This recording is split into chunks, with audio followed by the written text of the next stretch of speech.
right now.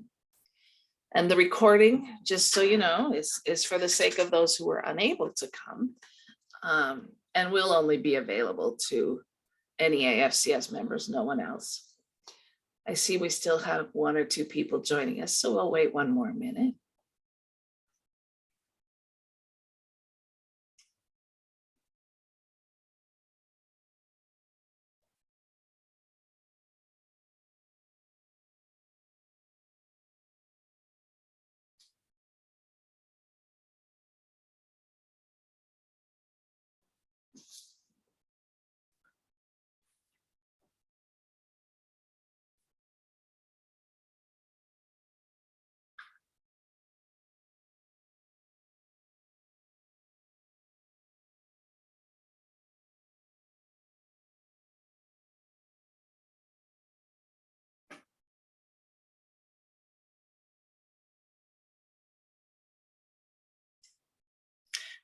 Okay, looks like everybody's in.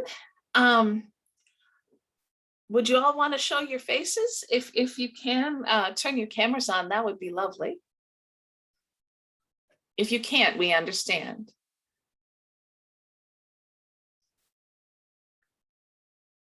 Okay, thank you. I have very little plan for this meeting, just the tiniest plan, and I'm open to your suggestions as well. My plan is that we'll start with introductions. We'll talk briefly about the instructions for treasurers, about processing membership dues and so on. And then we will share questions or suggestions or advice that you have for each other or for the National Office or whatever. If you have any things you'd like to add to that agenda, I will gladly accept. Gladly accept additions. But I wanted to start with introductions. And of course, I need to introduce myself. My name is Barb Wallen. I am outgoing as your national treasurer and have very much enjoyed serving as the association treasurer for the past 2 years. I'm going to ask each person to introduce themselves, and I didn't complete my whole introduction either. The other pieces that I want you to share are what state you're in, if you are a new treasurer this year, or if you have experience. And I'm going to say that if you have at least a year of experience, then you have experience. So I said what state and if you have experience, and that'll be enough to get us started. Let's say that I'll call on someone and then they'll introduce themselves, and then they'll call on someone. And after you've done your introduction, I'm going to have you turn your camera off, and then we'll know who hasn't been called on yet. Okay. So I will call on Cindy because she was the first one in the room. Cindy Longley. All right, good afternoon, everyone. My name is Cindy Longley. I'm a family and consumer science agent at the University of Florida IFAS Extension in the state of Florida, and I am a new treasurer. And Barb, you said to call on someone? And then call on someone and they can go next. I'm directly looking at Lori Welch. Hey, thank you. I'm Lori Welch. I'm from Penn State. I'm Food, Family, and Health, and I guess is my title extension, and I am a new treasurer as well. And I am going to call on Danielle. Hi all, I am Danielle Day. I am with Iowa State University Extension and Outreach, and I am a human sciences specialist in the area of family well-being. And I am in my first year as a treasurer for the chapter. I'll go with Candace. Hello, everyone. Thank you, Danielle. Candace Hare, OSU, Ohio State University Extension, and I'm a family and consumer sciences educator. I am not the treasurer for our affiliate. I am a past president for our affiliate and asked to jump in. Our treasurer is our Ohio JSEP treasurer. So therefore, because all the monies go to that individual, and it's just easier that way. But I wanted to jump in and catch a glimpse of everybody and see if I can pick up anything. Thank you. And I'm going to call on Maureen. Hello, everybody. Maureen Quinn from Oregon State University in my role for more than 3 years. And nice to see some new treasurer faces. And I'll try calling on Janet Jolly. Hi, I'm Janet Jolly. I'm Mississippi State University Extension Service. I'm a family consumer science agent and county coordinator as well. I am entering my 2nd year as treasurer. Norma. Thank you, Janet. I am Norma Munoz. I am the County Extension Agent for Family and Community Health with Texas A&M AgriLife Extension Service. And this is my 2nd and final year as state treasurer. So I'm going to call on Amber Allen. Hi, I'm Amber Allen, and I'm a Human Development and Family Science Field Specialist from the University of Missouri Extension, and this is my 1st year as treasurer. I will call on Katie. Hi, I'm Katie Funderburk. I'm from Alabama Extension at Auburn University. I'm a nutrition specialist there with the SNAP Ed grant. This is my 1st year as a specialist. As a treasurer. Thanks. And I will call on Leanne Aaron. Hey y'all, I'm Leanne and I am the new treasurer for our chapter in Georgia with the University of Georgia Extension, and I am a Family and Consumer Science Extension agent as well. And I'll call on Nancy from Nebraska.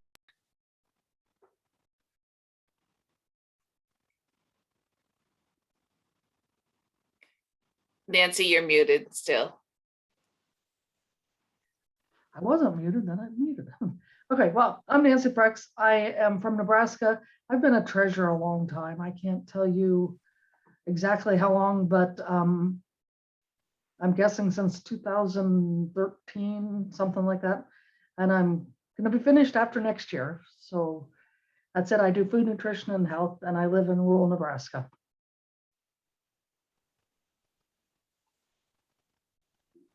And calling someone?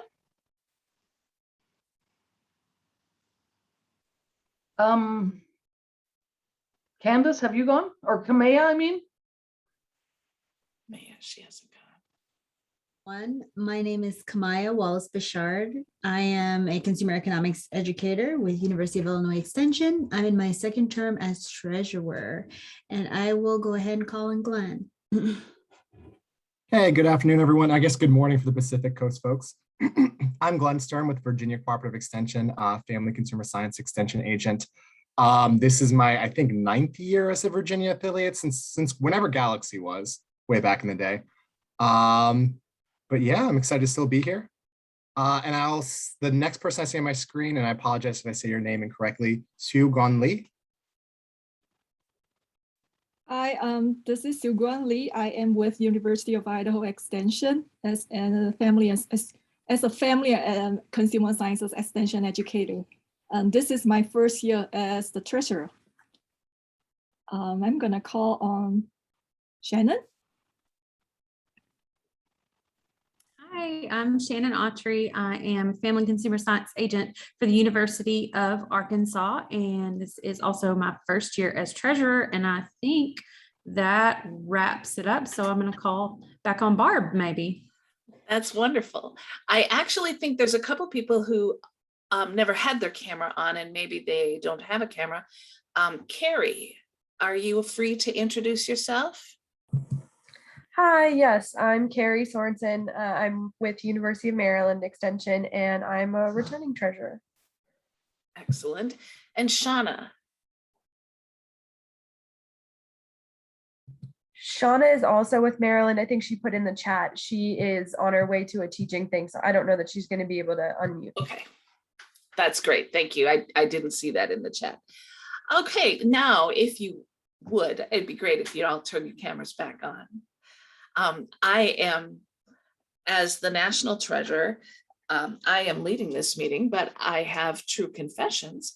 And that is that I have never served as our affiliate treasurer. So I'm really grateful that there are several among you. And I remembered Nancy from last year's meeting. And there are others among you as well who have experience. So some of the questions that you may have, you hopefully will find resources for them. In addition, I want to especially call out Glenn Sturm from Virginia. He is the candidate for treasurer, national treasurer, that this year. And since he is running unopposed, it is virtually 100% certain that he will be elected as your new treasurer for next year. So it's great that he actually has experience as an affiliate treasurer, and I'll rely on Glenn as well. So the biggest thing, first of all, is to make sure, have you all received the information that Will sent? He sent kind of a heads up notice on September 13th. And then between September 13th and September 30th, he sent to each state, the contact person that he had for the state. He sent their current list of members and the instructions for renewal. Is there anyone who didn't receive that information from Will Ferguson at the national office? This is Katie. I did not. Our former treasurer asked me that recently, and I have, like, this past week if I received it, and I haven't. So I don't know if she's still the contact that they have or not, but I'm from Auburn University in Alabama, and I haven't received anything from them. Okay, thank you. Amber Allen. Go ahead. I was going to say Amber Allen from Missouri has not received that email either. Amber Allen. Did y'all check your junk mail? Because that's where mine was. Yeah, so that I'm not saying maybe you just didn't get it, but that you might want to check that. That's a great suggestion. Yeah, it's distressing to think that mail from the national office comes and lands in our junk mail, but stuff happens, as we all know. Well, and it doesn't always. So I'm not sure. Sometimes it's in my regular email and sometimes it's not. So anyway, just thought I'd mention it. Yeah. So Will's address, let me just copy and paste it. Thanks. It's not in my junk mail, but that was a good suggestion. Thanks. Come on. All right. So those of you who have received it, what questions do you have, especially the new people? What are the questions that you are concerned about with regard to processing your affiliates' memberships? That's a critical element, as you know, because getting memberships turned in on time, that's what makes the affiliate eligible for certain things, and that's what makes the individual members eligible for awards. So it's an important job. Our And past treasurer used to send an email, and for you old treasurers, tell me if this sounds right, that she sends an email to the whole group telling them that they have to go in and, you know, print their paper. And then we meet in 2 weeks, because I actually have a note. I have to send an email to a reminder to my members the end of this week, because we have a meeting where most of us will be together, that they have to go into the NEAFCS website, print the application, and they send it to me. And then I guess I batch them all up and send them with one big check. Is that all you do? basically, yeah, the instructions you get from will tell you, you know, you have to make a list of who's paid, some of those things, but yes. And that basically is quite similar to how it's handled in Iowa, I can say from my own experience. So we don't actually, Iowa, like, you guys send me what you update in your profile to show me you actually went in and updated and new. And then Will just requires a list. So when you mail it with the check, that way he can compare it and say, okay, X number were paid for, X number are here. And So then, you're just sending the list, not the Yep. paper copies. yeah, Okay. it's only just the form- list. You don't have to do the huge, large packet of printouts. The only Good point, form he Danielle, yes. Yeah, the only form he requires is if it's a new member, then you send him the application. Because we have like between 170 and 180 members, so there's no way I'm gonna send that many. So they don't even send me those forms. It's up to them to go in there and update their information. I don't keep track of that. But if it's a new member or if it's a lifetime member, then that's when you mail those in to Will with the list of everybody. Thank you for clearing that up. I knew better too, and I just didn't make the distinction there. I think in smaller affiliates, you know, for example, in Iowa, somebody at some point a few years back started the practice of having us turn in a sheet to show that we had gone in and updated our information. And in some ways that's a very good practice because it forces us to make sure we go in and get updated, you know, addresses, emails, job titles, interests, subject matter interests, whatever. Other comments or questions that some of you might have?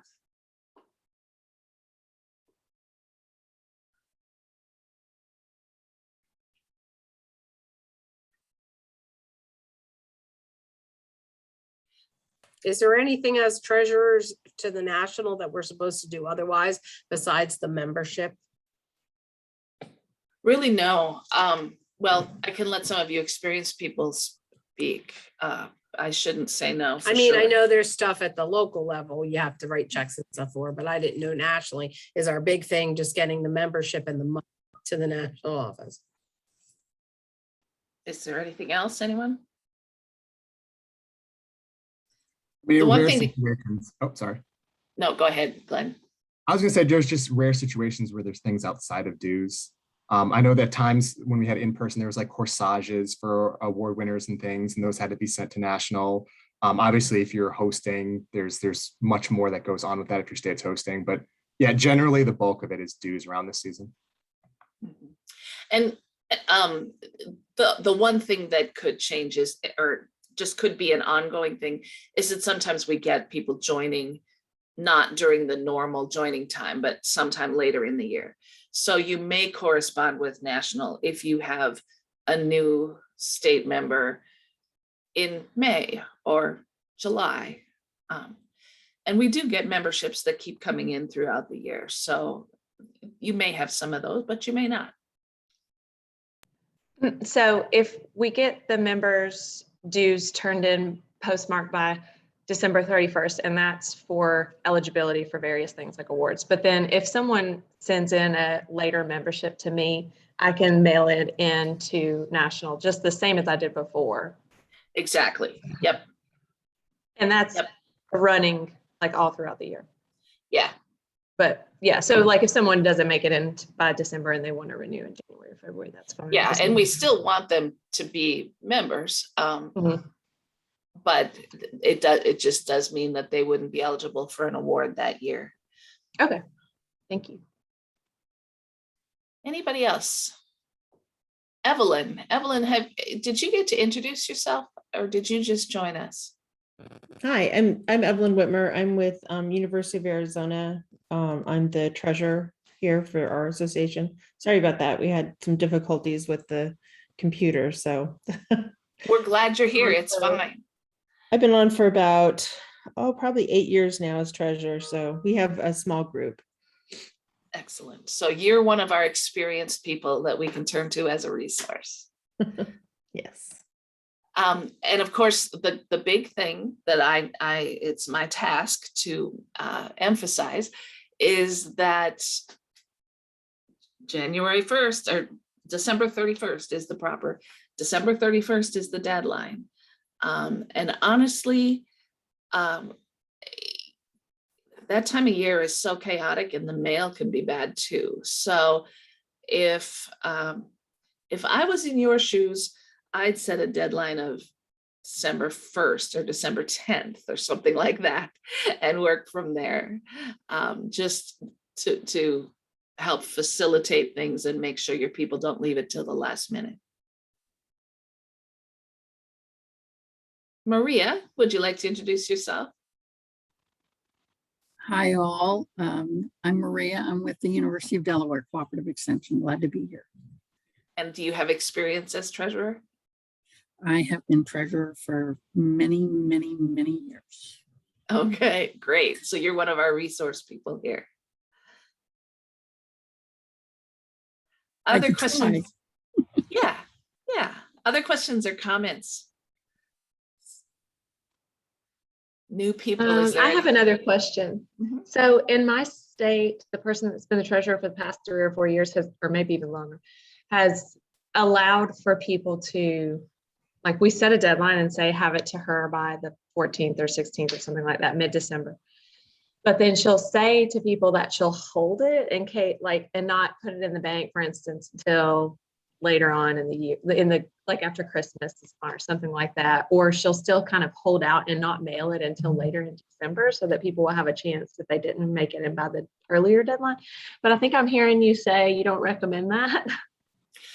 I wonder if that's a common practice among you other states, or if you guys have like a hard deadline that's earlier in December and you just package it up and mail it before you know your university closes for Christmas or the holidays. So I have a hard deadline of mid-November because I'm dealing with 180 individuals, and I just have them postmarket. It's usually like that middle Friday of November, because then I'll still get some straggling in the end of November, 1st of December. And this is selfish on my part, but I take off 2 weeks at the end of December. And so I'm usually out after the 20th. And so I need to make sure that it's postmarked and in. But because of the size of our membership, I have that deadline. And if somebody calls me and says, hey, one person forgot, I'm sending that check in, or, I need a couple of extra days, it's not a problem. But prior to myself, and then even myself finding out last year in my first year, if I don't set that hard deadline and stick to it, I'd be sitting here doing this on December 31st. Mm-hmm. So. Yeah, and I worry about if I come in and set a hard deadline, everyone's so used to not having one that I'll be doing it anyway. But so I don't know. And we only have, 30 members or so, but I've just got to decide whether I want to. Try a deadline at the end of maybe November or, December, that last day of November, the 30th. And then at least that gives them a couple extra days just in case, but then you're not scrambling either to try to get it done. Because I have to set aside a couple of full days to do nothing but work on that. Wow. So it takes a little bit more planning. The magnitude of that task is kind of daunting with that many members. I think for everybody, including Katie, and especially when you're new, this is the first year, you can say, we've got some new rules this year. In order to make sure this goes smoothly, I'm asking you to have this by this date. And they elected you, and they can follow that rule unless it's unreasonable. Get the board to approve. If you have a state board, get the state board to approve it and explain why, get their input perhaps. But leaving things to the last minute and causing yourself excess stress, we don't need to do that. We have enough.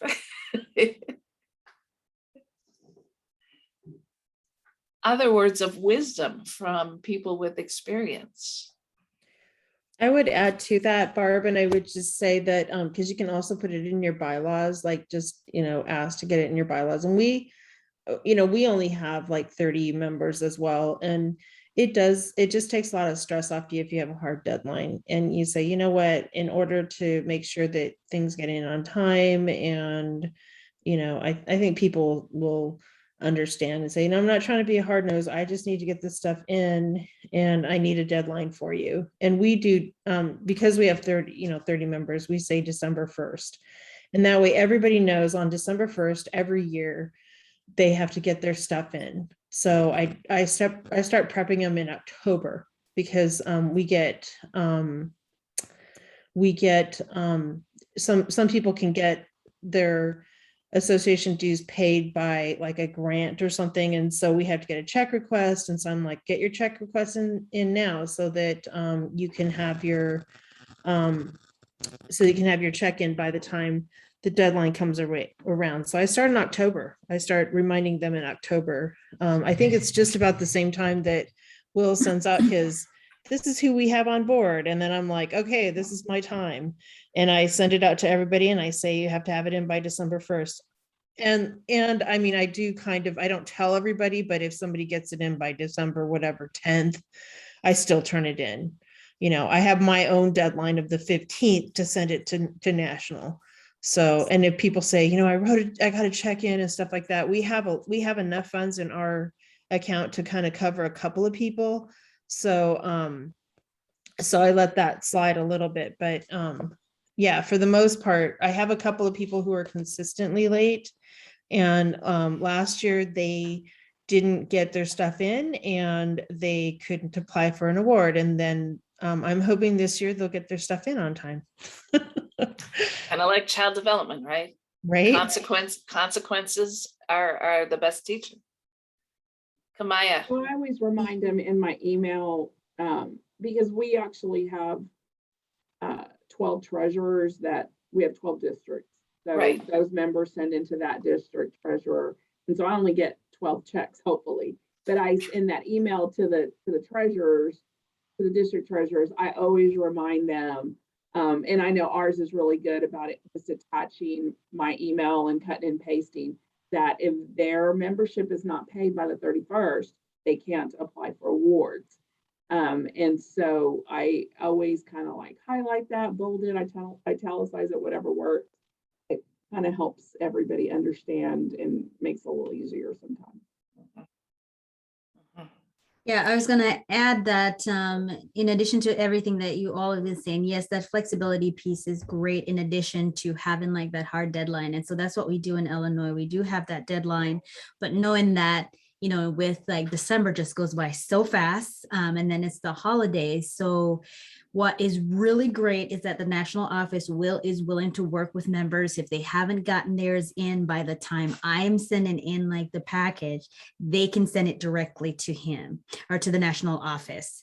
So there was a couple people, I think even last year, who really wanted to get in because they wanted to be qualified for national awards and stuff. So he was flexible to work with that, but just like all of you, we try to push and have people send all their stuff in by that deadline. So I do one or, you know, maybe two packets to the national office, but I do like the flexibility for a member who was out on maternity leave and they're coming back and saying, okay, yes, I do want to do the national one, not just our state one. And so, you know, Will was willing to work with us with that. So I appreciated that.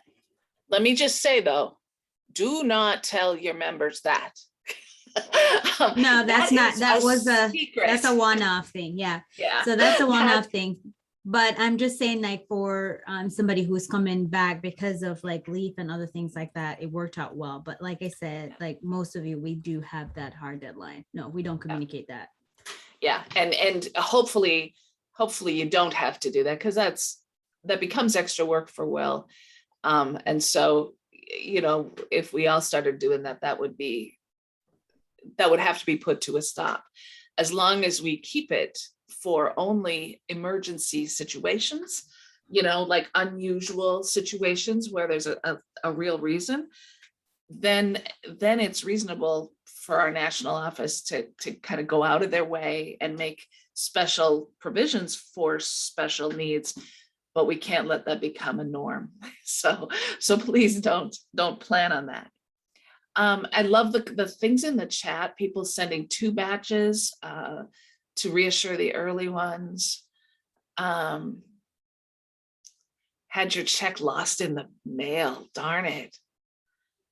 That's a good tip, you know, to get tracking on that mailing. That is perhaps. Mail has been horrible. I actually sent something to national and it got returned. It said wrong address. So I called The address was right on the envelope. I read it to the person and they're like, that's our address. I said, I know.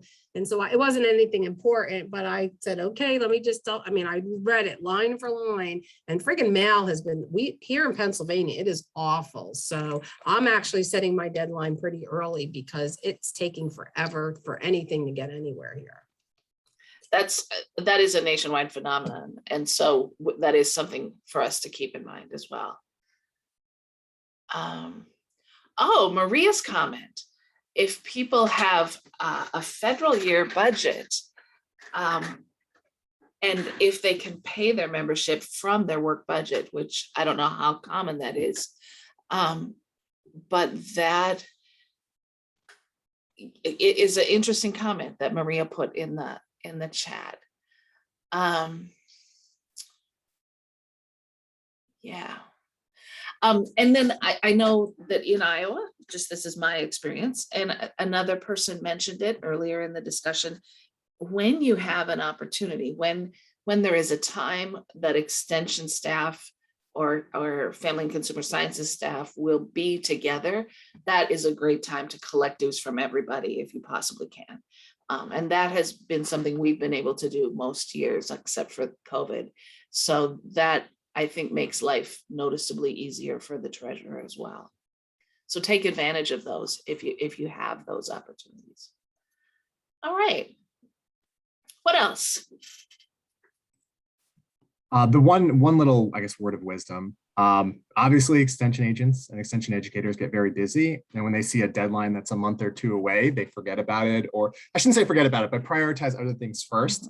So don't just send one system-wide email. I found that I send multiple, and each time I send it, I get like 4 or 5 more people that just hadn't thought about it. I'm in a smaller affiliate, so one of the other things I do, which admittedly, if I was in Texas and I had 180 members, I would not make the effort to do what I'm about to say. So this may just apply to smaller affiliates. But I also look at last year's membership and resend to that group that I hadn't received yet, just to say, hey, you remember last year, we haven't received information from you this year. Just want to remind you of the deadline and see if you were planning on rejoining NEAFCS. Yeah, really good practice. Maureen, did I see you unmute for something? Did you have, I don't know if you had something to say. I didn't try to unmute. I just tried to turn my camera back on like you'd asked earlier once I got a better signal. But I will say that we have experienced that mail problem that someone else mentioned. And so if you get a tracking number for affiliates, you know, A to Z or whatever, and you send Will an email of the list that you generated with that tracking number, then no matter what happens with the mail, they are locked in according to what he told me. So if you have concerns about this year's process, especially if there are people who are really organized and try to get their affiliate information in early, that's one way to just completely nail it down for those folks. And we're clear on the other coast, so they like that I do that extra locking it in step, I guess is what I'd call it. Anyway, it's nice to see all you. And even if you don't send that to Will, you know, sending it to Will is good too, I'm sure, but just make sure you have that documentation. You have the tracking information that proves you mailed it on such and such a date and so on. You'll have an electronic copy of the list. So yeah, I think that becomes more important the more we talk. How about electronic payment of dues? That's been a discussion in Iowa. Anybody using Venmo or Zelle or anything? Will, welcome. Hello, hello. I thought I'd pop in, see how everything was going. See if Barb, if you or anybody had any questions for me. I was just gonna hang out for a few minutes, and I'm just checking in on everybody. So I'm here if you have any questions for me. Here's your chance, guys.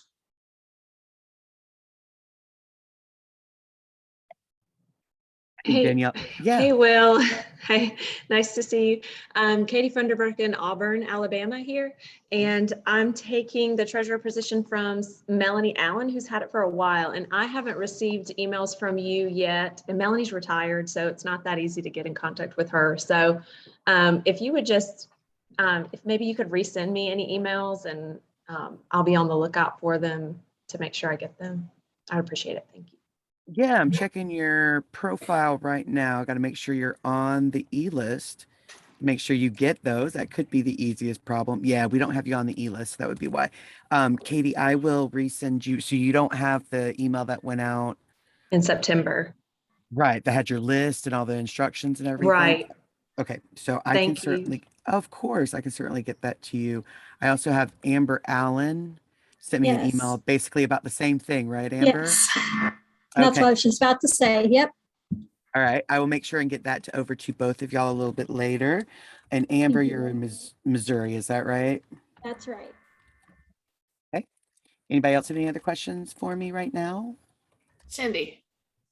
Actually, I was just looking through mine. I think the email went to in our state, Lisa Hamilton, with the list for Florida. So I think I'm on the list now, but I couldn't find the Excel sheet with our current members in my email. All right, let me check your profile real quick, Cindy, and make sure we've got you on the list. And then I will also email it to you. Thank you. Absolutely. Yes, we do have you on the list, Cindy. So what I will do is, again, when I do the other two, I'll send Florida's back to you as well. Perfect. Thank you. And just Poor as a warning Will. to you, no, not poor Will. We want to help. Just as a warning to you, Florida is where we are located. So you may I've tried to get my name off of there. I've put me in Hawaii. My dummy record, I've put it in Hawaii since they're no longer an active affiliate. But if you ever see like my name on there or Danielle Jessup's, it's because we have dummy profiles in the system and we put ourselves just in Florida because we're in Florida. So we've tried to take that out so that you should not see that. But if you ever do, we're not playing a trick on you. We've just got some records in there to keep track of certain things. That's all. That's good to know. Thank you, Will. Of course. My only comment was poor Will showing up at a meeting always means that he's going to leave with tasks to do. But yes, he's always cheerful about it like that. So don't hesitate to ask Will. Danielle had put the question in the chat, and just as Will came in, I was raising it. Has anyone gone to the point of accepting electronic payment of dues? And if so, how's that working, and what processing system are you using? I know for us in Florida, I'm not currently, official yet, but I know Lisa Hamilton, the person that's the current treasurer now, we do use PayPal. I think the only challenge she has said is sometimes you'll get it and you don't know who sent the payment, like a name may not be attached to it. So she asked that if you do use PayPal, she'll typically follow up to everyone via email to just let us know what your confirmation number is in the event, for whatever reason, there's not a name associated with the payment. That's smart. Good advice. Anybody else? Oh. Okay. Glenn and Will are having a little chat. It's good fun. I personally have only really seen Florida come in with the electronic. And for what it's worth, on the national side, it doesn't seem to cause any more confusion than the system that's already in place. Meaning a member contacts me and goes, "What do you mean you don't have my payment? I have a receipt." And I'm like, "You don't have a receipt for me. What I do, it was right here on PayPal." Or, "Oh, I do. I have my canceled check." I'm like, "You need to talk to your treasurer." And we get lots of people who ask us directly for a national option to do that. And I'll be honest with you, we have the ability to accept credit cards for membership, for any kind of payment, but we don't offer it for membership except in one-off cases when someone needs to hurry up and make a payment directly to national to like register for annual session. And we only do that as long as you as the treasurer know what's going on. And there's one state that's got like 5 members and they always pay theirs with a credit card. They literally just send me like 5 applications or 5 renewals with credit card numbers written on them. But that's again, that's a very, very small amounts, particular amounts. And the reason we don't really offer it is you're going to lose, the association would lose, and you, of course, you lose money. It's the cost of doing business. It's 2 to 3% based on what credit card is used, what processor is used. For y'all that don't know this, if you already know it, sorry to bore you, but it vacillates. So it will depend on that. And then it can also cause extra fees if you need to do a refund back. If you need to transfer the money from your PayPal or your Venmo or your Cash App or whatever else you're doing to an actual bank. For instance, we use SunTrust here for all of our national operating account. So different banks have different fees. So there's all those different things to take into consideration. But I want y'all to know that if y'all have some kind of urgency and you're like, we need to get this, y'all can reach out to us here at the national office. I would be happy to like help you make like a one-off credit card payment for someone or help them do it. Especially now that with the new system, we have that fun invoice system. And that invoice system, that end user, so your member, they can just click that invoice and it could take them online and they could make a credit card payment. Like you do with annual session. So yeah. Oh, I just have a question. I'm a new treasurer, Lori from Pennsylvania. The list that we send you, is it just first name, last name? What do you need when we mail you the check? Like, is it a spreadsheet? Is it an Excel? So y'all are welcome. I have received lists, all kinds of lists, handwritten list with a coffee stain on it down to a beautiful 20. What would you like to receive? Honestly, a typed up list is the best. It can be in Word. It can be in Excel. Just first name, last name? Ideally, yes, because I'm gonna, if you have someone named Sam Smith and there's 5 Sam Smiths in your state, please give me an email address. Okay. An email is also a nice touch. That way, it gives me a second way to track them. And if I have a question, or I may notice that their email address needs to be updated based on what you give me. So if my wish list would be first name, last name, email address, and then unless all your people are just active members at that $100 rate, please tell me if you have someone who's a member in transition or is going lifetime or is a student. So I know there should be a price difference. That way we just kind of make sure. And I just mailed a lifetime membership. Is that okay to mail it separately? She's retired. She retired October 31st. So she had her paper and I just cut a separate check and mailed it. I guess I shouldn't ask. I already mailed it. So I guess if I did it wrong, it's coming to Pennsylvania. I didn't think to hold it because she gave me the money. So yeah, no, lifetime memberships are kind of unique. And the feedback I've gotten from each of, not you, actually like but each of the different treasurers over the last years, it varies. So as far as national is concerned, a lifetime member can send their dues directly to us, like if it's in the middle of the year or whatever. If someone contacts me, I always tell them to talk to their treasurer first, because you guys need to be that gatekeeper. I don't want to bypass you. Please know that is my goal, is to not bypass you ever. If you ever feel you're being bypassed, please contact me or let our treasurer know, so then she can let me know if you feel that way. But the lifetime can come in at any time. To be honest with you, all your memberships, you may not want to do it this way, but all your members could join at any time during the year. The one thing they have to understand, that you have to understand to help them understand, is we don't prorate dues. So if they join prior to annual session, whenever annual session is that year, they're only a member. Those dues only are in effect through the end of that year, that calendar year. So right, annual sessions this week, someone just joined yesterday to register today, they're expiring in 2 months. Okay, we're already in the middle of renewal season.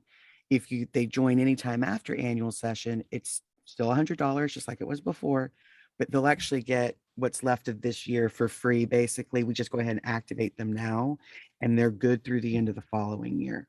So it really comes down to what your renewal periods are. Of course, obviously, it's easier for you guys to set your dates to say, all right, all you guys in Florida, get me your money by this date so I can make sure it's in an envelope to Will by this date. So it's, postmarked by the 31st, so nobody's late. Everybody can be in on those awards and other things. But someone could literally, if someone comes to you in April and is like, I'm retiring, they can become a life member right then. If they're like, hey, I quit this job and I'm going to go do this instead, I want to go to transition, we can change them right then. They don't have to wait. My advice is to, because I do have some life members or potential life members, they're like, hey, I'm going to retire. I'm retiring in February. Do I need to pay dues in December and then turn around and pay dues again in February? I generally tell them, I mean, talk to your treasurer, but you could wait until you retire in February and, in other words, just like lapse for 2 months and then pay your dues. Or you can pay your 100 now. And if you're changing over within the first couple of months, you could just pay us that difference to get to the 300 instead of the 100. So, I mean, it's really up to what works for them and what works for you. But know that as far as National's concerned, we'll take your members anyway, anyhow, anytime they want to come and join us. We will make that work. You just have to let me know what you're thinking or what you need, or I'll send the members to you if they come to me first.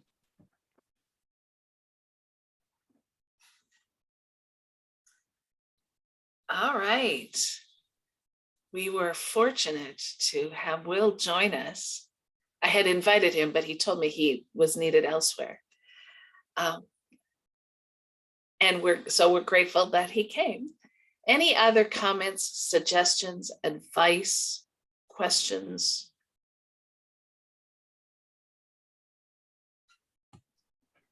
I just want to share a concern. So at the university, we've been having trouble.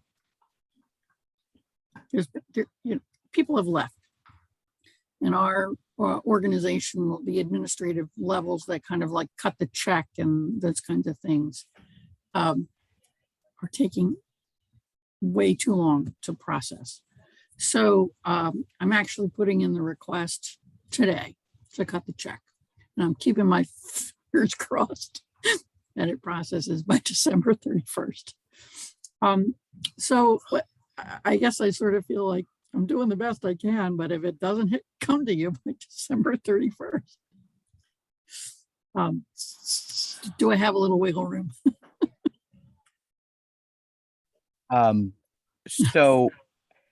Okay. The short answer is probably, meaning our bylaws, our governing documents clearly state that that deadline is December 31st. And we interpret that as postmarked by December 31st. That way, as long as you have the postmark on there or the FedEx sticker or the whatever, right? Like as long as you can say, I paid for it, it went out in the mail. We can deal with that. Now, if you know it's going to be late, the best thing to do is to reach out to Barb or the staff here, or treasurer or the staff. And what we'll do is we just have to share that with the board and make sure the board's aware of the situation. So we'll need a good we'll need a, like, when I say a good explanation, I don't mean like it better be a really good explanation, but no, like an explanation as to like, this is what's happening. This is what I'm fighting against. This is the problem. So the board has all the facts basically. And then we would share that information with the board as a whole and get them to, deliberate on it. Danielle, do you have anything to add to that? Any steps I might have missed? Hey, everybody. Yeah, I was just going to say to that point, if the members have paid you and you're, in the process of paying us, we definitely don't want to hurt the members because of a process check like that. So yeah, definitely be, transparent with the national office and we can work with you on those kind of things. If it's more along the lines of someone came in late and now they have to go through that process and all, we'll do our best, but it's really, like I said, if they've paid you and now it's in your hands and you know that these people have confirmed they're moving forward, we can definitely work with those individuals. Okay, cool. Thank you very much. Having to work through the university check writing system sounds like a nightmare. My sympathies, Maria. Thank you. Thank you, Barb. There's a whopping 8 of us, right? You'd think it wouldn't be too difficult, but anyway. But it is. It is what it is. All right. There's no reason this meeting has to take any particular length of time. I just only want to make sure that you all have your needs met. and your questions answered. So what else comes up in your mind or in your thoughts? Barb, I'm sorry I'm late to this meeting. I was in another affiliate officer meeting, but just curious, did we address, I know there was a comment on our evaluation form that asks if we can share information more regularly about who the members are, who's paid, kind of like just more of an update. Have we addressed that already? We talked to them. No, and actually the question puzzles me because all of that normally goes through the state treasurer. So I think, Will, am I correct? Was it more along the lines of just wanting to like a final? Yes, I think what it is what I interpreted that in from that questioning about was the treasurer not knowing, other than getting a receipt, that their check cleared, not knowing that National received this much for these people. So this year I will be sending you guys individualized emails when I get, what happens is your check comes in with that list, and we have a whole team of people here who process that. They deposit your check, then they go into the system and they update and pay everybody's dues that's on your check, right? And if you've calculated incorrectly, that's when we discover that, and we'll cut your refund or say, hey, you still owe us this much, whatever. But once they're done processing it, they give me like the deposited check and the list as backup. And at that point, I'll be able to go, oh, okay, it looks like Cindy needs to know that I got all the dues from Florida. So I'll shoot Cindy an email that says, hey, Cindy, just FYI, here, I got your updated, we did your deposit. I mean, we got all your information. And then I can also always share a list with you. Historically, I share those lists like in March. Because it takes a while because everything comes in right at Christmas, right? So we get back and we process through things as quickly as we can. We're getting everybody renewed. And so usually about end of February, I'll send you, or beginning of March, I'll send you a final list that says, I'm picking on you, Cindy, because you're from Florida and you're right next to me on Zoom. And I'll say, okay, Cindy, here's your list. I've got 80 active members, that are renewed through 12/31/2022. These 5 members I have you didn't pay, I dropped them, like they're gone. So take a look and make sure that that's not incorrect, because one thing we'll also do is before then, I will email anyone who hasn't got a paid record and say that I know I've already gotten the check for. Like, I know Florida's check came in, but there may be 5 people unpaid. Maybe Cindy didn't mark them as being dropped, which is fine, Cindy, don't worry about that. I just need to know who you're paying for on your list. So I'll drop them for non-payment, but before I do, I'll email them and I'll be like, hey, Bob, it comes to my attention that you haven't been renewed. Is that an oversight on your part? Did you already pay your treasurer? Did you expect this to not be paid, or did you expect it to be paid? Let me know ASAP so we can work together between me, you, and your treasurer. We'll get this figured out. Because that has saved some of our members before, where they felt they had sent a check in and maybe it got lost on its way to you.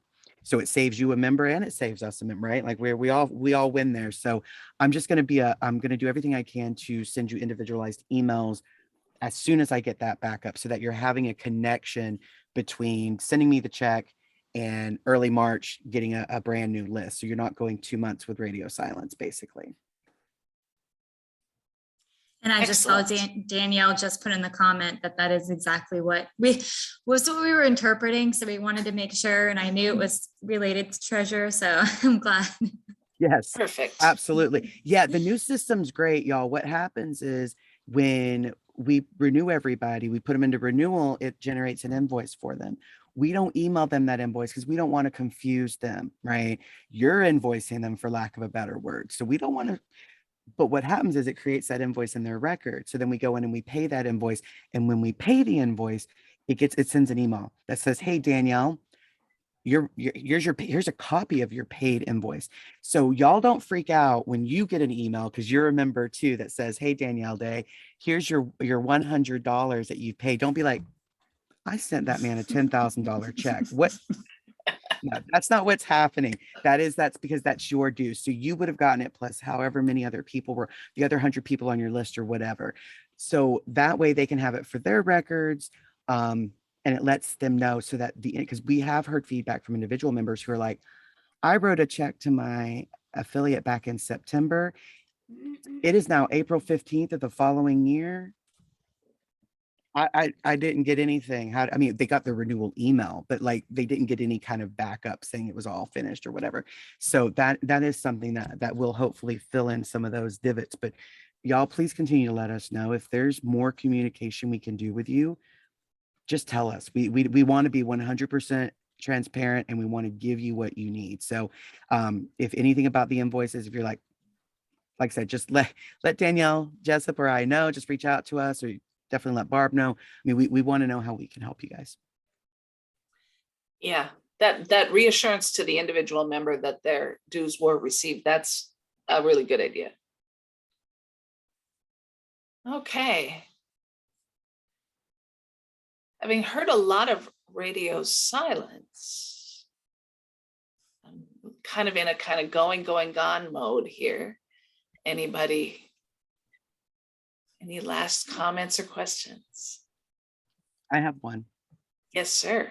And I know I'm staff, and I'm putting my nose in, but not You're really. allowed. So your member resources officers,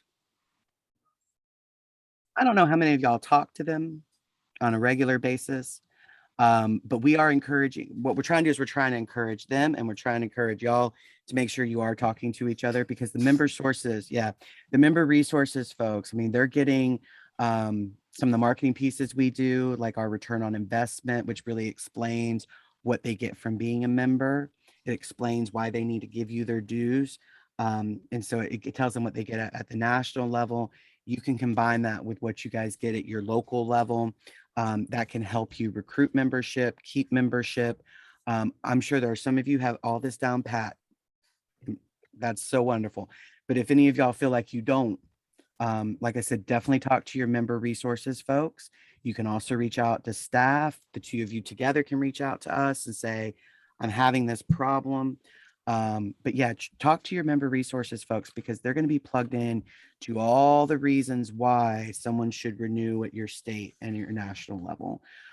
They're going to be working, the committees there are working really hard to make good marketing pieces that can be used by you as the treasurer, by them as, you know what I mean? So we're trying to kind of mesh some stuff together so that you guys can have some help.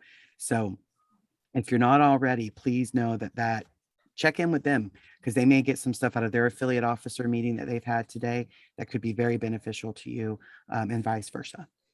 That's a good tip for our new people. That's a really good tip. Asking your member resources person to simply forward you all the messages that they get that relate to membership in any way could result in extra email for you, but it could be beneficial depending how much you're working together on membership recruitment and so on. Okay. Well, it's surprising as all get out, but it looks like we are going to end up with an exactly 1 hour meeting. Yay, hooray. I wish I was going to see y'all in the hall later today, but we'll see you all around the meeting rooms over the course of the week. I look forward to that. Enjoy the conference. Thank you. This is helpful. Thank you.